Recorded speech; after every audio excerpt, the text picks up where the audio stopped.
Venezuela, officially the Bolivarian Republic of Venezuela, is a country in northern South America. Venezuela, whose capital is Caracas, borders Guyana to the east, Brazil to the south, and Colombia to the west. To the north is the Caribbean Sea. Here is some basic information about Venezuela. Area approx. 916,445 square kilometers. Tropical climate prevails. The coastal areas have a hot and humid climate, while the inland areas have a milder climate. The country is home to the highest waterfall in the world, Angel Falls. The Orinoco River, the Llanos Plains, and the Andes Mountains are also important geographical features. Population, approximately 28 million. The official language is Spanish. Indigenous languages and the languages of different immigrant groups are also spoken. Various indigenous peoples have lived in Venezuela. The best known of these peoples are the Carib and Arawak tribes. It was discovered by Christopher Columbus in 1498 and became part of the Spanish Empire. In the early 19th century, a struggle for independence was waged under the leadership of Simón Bolívar, and independence from Spain was won in 1821. Throughout the 20th century, Venezuela struggled with political instability and economic difficulties, and experienced major changes with the election of Hugo Chávez as president in 1999. Chávez's policies, which he called the Bolivarian Revolution, radically changed the political and economic structure of the country. Venezuela has a significant portion of the world's oil reserves, and oil exports form the basis of the country's economy. It is also rich in natural gas, iron, gold, and other minerals. Venezuela has been grappling with serious economic crises since the 2010s, with high inflation, unemployment, and difficulties in accessing basic necessities. Venezuela is a remarkable country with its rich natural resources and cultural diversity. However, the political and economic difficulties it has been experiencing in recent years have caused the country to be on the agenda frequently in the international arena. Hugo Chávez won the elections in 1998 to become the president of Venezuela and began a long period of rule. His seizure of power went through several important phases.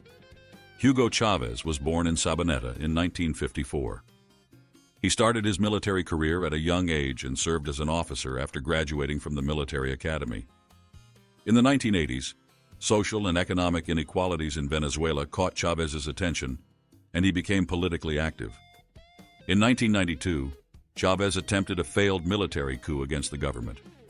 The coup attempt failed and Chávez was imprisoned. However, his popularity with the population grew because he became a symbol of resistance against the government. In 1994, he was pardoned and released.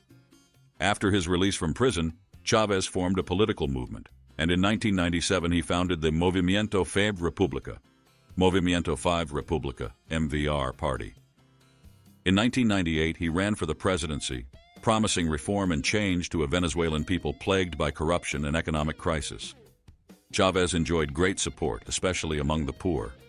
In the presidential elections held in December 1998, Chávez won a landslide victory with 56% of the vote. This victory marked the beginning of a new era in Venezuela. After becoming president, Chávez set out to radically change Venezuela's political system. In 1999, he organized a referendum on a new constitution, which was adopted. The new constitution increased presidential powers and laid the groundwork for socialist policies. Chávez began to implement socialist policies, which he called the Bolivarian Revolution. These policies focused on large-scale social programs, healthcare, education reforms, and the fight against poverty.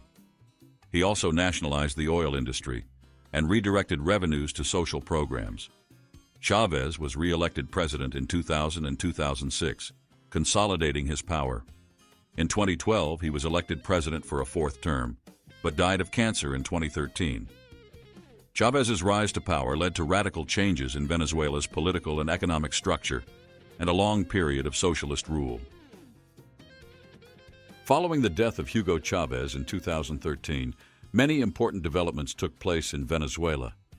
Nicolás Maduro, Chávez's chosen successor, won the elections held in 2013 and became president. However, Maduro's presidency has been characterized by major political, economic, and social crises in Venezuela. Immediately after Maduro came to power, the country's economy began to struggle with serious problems. The fall in oil prices negatively affected oil exports, the country's main source of income, and the economic crisis deepened. Hyperinflation led to shortages of essentials such as basic food and medicine. People's living conditions deteriorated rapidly and poverty increased. Politically, the Maduro administration faced growing opposition. In 2014, anti-government protests spread across the country. Many people lost their lives and thousands were detained during the protests. In the 2015 parliamentary elections, the opposition won a landslide victory, gaining a majority in the National Assembly. However, the Maduro government made several moves to limit the powers of the National Assembly. In 2017, Maduro organized a referendum to create a new constituent assembly. This step was considered undemocratic by the opposition and the international community. The Constituent Assembly took over the powers of the National Assembly, consolidating Maduro's power. The presidential elections held in 2018 were considered fraudulent by international observers and the opposition. Following the elections, Maduro was declared president for a second term. This sparked great controversy at home and abroad. In 2019, the president of the National Assembly, Juan Guaidó, declared himself interim president and declared that he did not recognize Maduro's legitimacy. Guaidó was recognized by many countries as Venezuela's interim leader, but Maduro remained in power with the support of the military and security forces. Due to the economic crisis, political turmoil, and social unrest, millions of Venezuelans have fled the country, and there has been a major migrant crisis.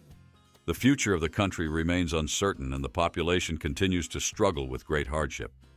Today, Venezuela continues to struggle with economic, political, and social crises.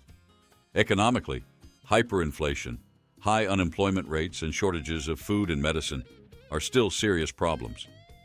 Problems in the oil sector, the country's main source of income, continue to negatively affect the economy.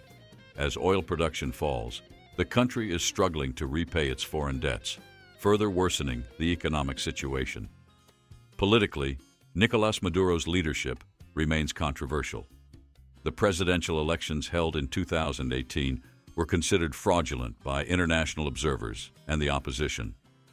Opposition leader Juan Guaidó declared himself interim president in 2019 and was recognized by many countries, but Maduro has remained in power with the support of the army and security forces. This has put the country in a serious political impasse and sparked widespread international controversy. Socially, the Venezuelan people are facing huge challenges. Lack of access to basic necessities, electricity and water shortages, shortages in health services, and a general deterioration of living conditions are severely affecting the quality of life of the population. Millions of Venezuelans have left their country and migrated to neighboring countries due to these difficulties. This wave of migration has created a major humanitarian crisis in Latin America. Venezuela's international relations are also complicated. The United States and many Western countries have imposed sanctions against the Maduro government and recognized Guaidó. On the other hand, Russia, China, and some other countries support Maduro. This international division further complicates Venezuela's situation. Despite these challenges, efforts for change in Venezuela continue. The opposition and civil society organizations continue to work for democratic reforms and economic recovery. However, it is clear that deep-rooted and long-term policies are needed to resolve the current crises.